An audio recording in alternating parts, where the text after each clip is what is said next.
Ya engkau setia beda nang tengah Sabah nyongo padih pancaan. Setia mungkin nak umur sebulan beda sebulan setengah beda 2 bulan. Tapi mun bagian dinaan sana umur ya sebulanan lah.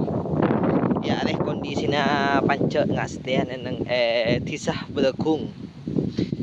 Kecamatan Luk Hulu, Kabupaten Sumeneb. Ngali deh kondisinya setia panjaan. Dah ngali deh. Tak tahu cara pengasli ya. Oh soma panjaan dauna ranga merah. Benih kun sebesetong tapi bergerata din orang ria. Capok penyakit dauna ranga merah. Tengah pote neneng dauna.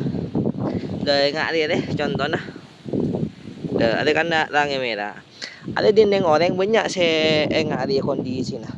Mungkin dari tandretan pertiktokan dunia maya ya tahu ke solusi apa bisa terap aki nang dalam pertanian mun panca capok penyakit ngari ya.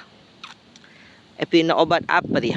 Mak lepah lekas beres, mak lepah biru, daun seneng-ngoneng seranga merah dia. Male ambu dia. Pina apa ya?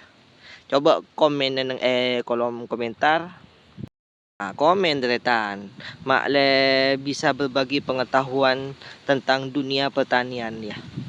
Ale mare beri buat obat macam-macam lah. Kengki pak mungkin ada saya pernah ngalamin. Komen nang kolom komentar. Pina obat apa? Yuk, cul.